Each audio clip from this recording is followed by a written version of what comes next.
The Buckeyes take on the Spartans in one of the most anticipated games of the season. This is a movement to restore hope. Republicans sweep the midterm elections. And keep washing your hands, Buckeyes. It's flu season. That's all right here on Buckeye News Now.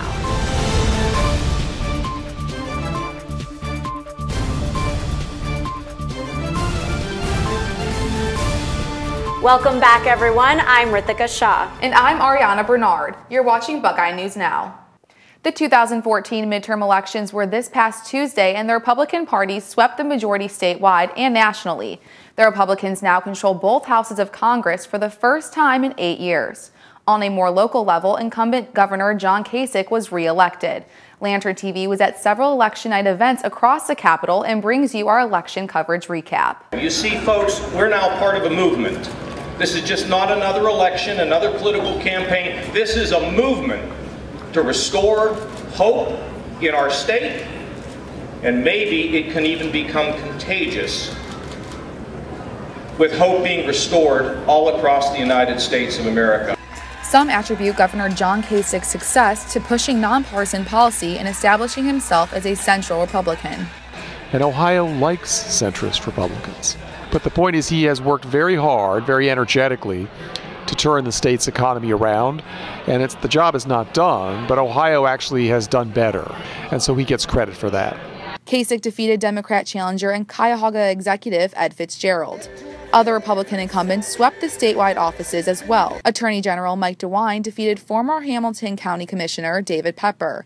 Incumbent Secretary of State John Husted was victorious over Democratic Senator Nina Turner. Finally, State Auditor Republican David Yost defeated Ohio Representative John Carney. However, it wasn't all bad for Democrats. Incumbent Congresswoman Joyce Beatty defeated Ohio Representative John Adams. And I had a great first term, and I'm looking towards to building on what I've done, looking at lowering college tuition, being able to make sure that we have quality and affordable child care, and looking at workforce development, making sure that everyone has a place in this wonderful society that we live in. Recent Buckeye grads also ran in the midterm elections. Dayton University law student Niraj Antani graduated from Ohio State in spring of 2013. He was heavily involved in undergraduate student government and OSU college Republicans throughout his time here. And on Tuesday, Antani was elected into the Ohio House of Representatives. Micah Camrus graduated Ohio State in 2011 and served as undergraduate student government president. Camrus ran for a Democratic seat in the Ohio House of Representatives, but was defeated by a Republican challenger. For more election coverage and results, visit thelantern.com. Ohio might be a battleground state during election season, but this weekend the battle moves from Columbus to East Lansing as the Buckeyes take on the Michigan State Spartans. While the Spartans beat out the Buckeyes for the Big Ten championship last season, the last time the two teams butt heads in East Lansing, the Buckeyes won. MSU head coach Mark D'Antonio coached under Jim Tressel at Ohio State and will now lead 20 other Ohioans against the Buckeyes this weekend. November means two things in the sporting world around Columbus: beards and a date with destiny, as the Ohio State Buckeyes roll into East Lansing to face the Michigan State Spartans in prime time this Saturday. Take a look at what the coaches and players had to say about this fateful matchup. Every second of everything we do in the program, from off-season to summer conditioning to training camp, we're training you for moments like this. Now it's a two-way street now. The players got to take care of themselves off the field, and hydration, nutrition, and the unit leaders or position coaches got to have their units ready. This is why we train for moments like this. So compete for championship in November. The winner of this game will sit solely atop the East Division and will likely play in the Big Ten Championship at Lucas Oil Stadium in Indianapolis. So this game, I mean, to me means everything. Not for revenge's sake, but it's my last go around at them. It's two great teams going head to head, and I think it'll be a really good matchup for us, and it'll be fun to get out there and play again against them, because I've been thinking about that game since the Big Ten Championship last year. You could see the intensity in the coaches a little bit. With the players, we're just taking it one day at a time. Just continue to do the things that we've done so far that's helped us win. While this may not be a rivalry, it is the Buckeyes' biggest game of this season. The two top teams in the Big Ten going head-to-head, college game day. Of course they're going to be intense. Everybody knows it's today. Game day kickoff for the Buckeyes is scheduled for 8 p.m. from Spartan Stadium in East Lansing. Stay tuned right here for more news and updates. And for Lantern TV, I'm Aaron Yerian. Ohio State was ranked as the 11th smartest public university in the country according to research conducted by Business Insider. The top public universities were determined by their students' average reported ACT and SAT scores. The list was led by the Georgia Institute of Technology, and other Big Ten schools making the top 20 included the University of Michigan at number 6, the University of Maryland at 10, and the University of Illinois at 14. Technical difficulties affect a public safety notice on campus. And we're still talking football. Will Ohio State fans get to enjoy a beer while cheering on the Buckeyes in the shoe? All that and more when we return. A public safety notice issued Monday night looked a little different than usual. The notice showed up as a blank email for many students due to technical difficulties. The Assistant Vice President and Director of the Department of Public Safety, Vernon Byston, said in an email to the Lantern that the IT department has corrected the error and has since issued a text message alert directing students, faculty, and staff to the Department of Public Safety's website for details on the crime alert. The notice was issued on Monday after a female Ohio State student reported that she had been sexually assaulted in a South Campus residence hall at midnight. The suspect had been invited into the residence hall by the woman and was identified as a 19-year-old fellow OSU student. The investigation is still open and ongoing.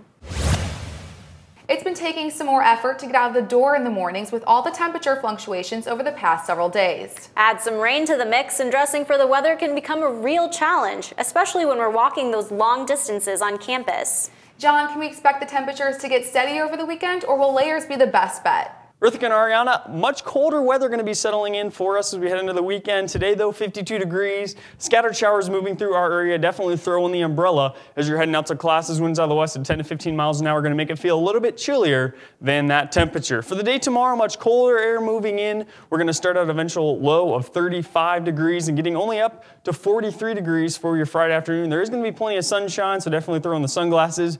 But it is going to be a pretty chilly one out there. Going to want to have the layers. Heading into the weekend, we started at 31 degrees on Saturday morning. Through the afternoon, warm all the way up to 48 degrees. More clouds than sun, and a chance for some scattered showers. As you're heading up to East Lansing, that's going to be the story. Pretty chilly weather, a chance for scattered showers, and a potential snow flurry or two for the game. Start out 37 degrees, drop down to 34 in East Lansing. It's going to be downright chilly with some scattered showers, so definitely throw in the layers. For the day on Sunday, much cooler air filtering in. We start at about 36 degrees and get all the way up to only 41 degrees, the coldest air we've had all season. Plenty of sunshine, though, for your day on Sunday. And then heading into Monday morning, 31 degrees, wind chills down into the 20s, getting up to about 46 degrees for your Monday afternoon. Stay warm out there and have a great weekend. Back to you guys in the studio. As the weather cools down, some students might be using more than just coats to keep warm at Buckeye football games. While Ohio Stadium does have a license to sell alcohol, Athletic Director Gene Smith says the program does not see a need to sell alcoholic beverages in the shoe. Lantern Assistant Multimedia Editor Hannah Chinetsky brings you more on this story. Fans at Ohio Stadium will not be enjoying a beer anytime soon while they're cheering on their Buckeyes. We haven't really looked at trying to do that over the years in my tenure here, which has been a little over 9 years, and we just haven't had a real review of it. We pay attention to what's happening nationally. The Big Ten Conference, Minnesota's the only school that's selling alcohol, and I know other schools across the country have started to, like West Virginia. I know Texas is studying it, but we haven't had a real need to look at it. Even though Ohio Stadium does not sell alcohol or allow alcohol to be brought into the stadium, some fans still find a way to bring it in. We do not pat down people when they come in the gates, and I want to avoid that as much as possible. So hopefully through education and encouragement we can decrease the number of people who sneak in alcohol to the stadium. Studies do not show that if a stadium sells alcohol, that the sneaking of it will go down. Some OSU students have mixed opinions on whether alcohol should be sold on game day. I think they should, because it's college. Got to live it up. It's like once in a lifetime experience, so why not have more fun at the games? I can see kind of both sides, because I could see where they would probably make a decent amount of money, but in that case I think football already brings in enough money in itself. But I think selling alcohol at football games would just lead to an environment that could get kind of out of hand, more so than it already does. Ohio Stadium will be selling alcohol for Buckeye Country Superfest, which will take place in June. Reporting for Lantern TV, I'm Hannah Chinetsky. It's that time of year again. The cold is setting in, and that means it's flu shot season. And get ready to shake it off with Taylor Swift at Nationwide Arena next year. Stay with us. Ohio State's campus has been no stranger to Ebola hysteria, but in all the concerns surrounding that rare disease, students are skipping out on one easy step that will actually help them stay healthy this season. Lantern TV reporter Audra Metzler brings you more on why college students are in the minority when it comes to taking proactive measures against the flu. With cold and flu season right around the corner, college students across the nation are skipping an easy step that will help them stay healthy: flu shots. I just haven't thought about it. I just feel healthy, so I don't really feel the need to get one right now. Some students say they don't have time, already feel healthy, or just don't feel like getting one, despite the fact that they know they should. I mean, I definitely think it's important. I'm just not really like a big fan of shots. The flu shot, which is 70 to 90% effective in preventing the flu or lessening its severity, is offered right here on campus. It's a Center for Disease Control recommendation that everyone, young and old, should be immunized against influenza. The more individuals that are immunized, it helps to sort of protect the ones that are not. Despite the fact that flu season lasts until the end of February, more than 3,000 students have already taken advantage of getting the shot on campus. I got my flu shot in like September. I got it really early because I hate the flu and I wanted to make sure I didn't get it. However, there are still thousands of students at Ohio State who have not gotten a flu shot, and with the season upon us, it's better to be safe than sorry. For the Lantern TV, I'm Audra Metzler. Taylor Swift fans, get excited. The 7-time Grammy Award winner is set to perform in Columbus next year. The pop star recently released her album 1989 and with it announced a world tour that kicks off next May. While the tour will take her to 8 countries across 4 continents, she'll be spending 2 nights in Columbus performing at Nationwide Arena. When I heard that Taylor Swift was coming to Nationwide, my jaw dropped. And then my friend informed me that she was coming for 2 nights because she's so successful that she could sell out 2 nights. I will absolutely be at the Taylor Swift concert. Personally, I'm not a big fan of Taylor Swift, but I think it's definitely pretty cool that she's coming to Columbus because I know that she has a lot of fans around. So I'm definitely sure that a lot of people will be going to that concert, and that's definitely cool for Columbus.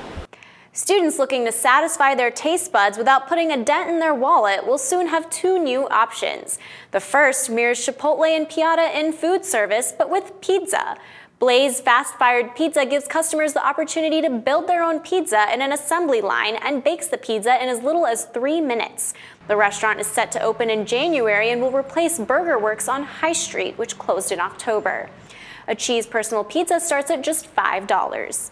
Another new face soon to be seen on High Street is Tom & Chi, which puts a twist on the classic comfort food of grilled cheese and tomato soup. Tom & Chi offers options such as grilled cheese donuts running at just $5.45 a piece. The Cincinnati-based restaurant is set to open on November 14th and will be replacing Para on High Street, which closed earlier this semester. We went out to see what students think about the newest additions. I would definitely do the custom pizza just because there's not many really good pizza places around here, so I want to try that out. That's all we have for you guys this week on Buckeye News Now. Remember to like us on Facebook and follow us on Instagram and Twitter. Thanks for watching. We'll see you all next week.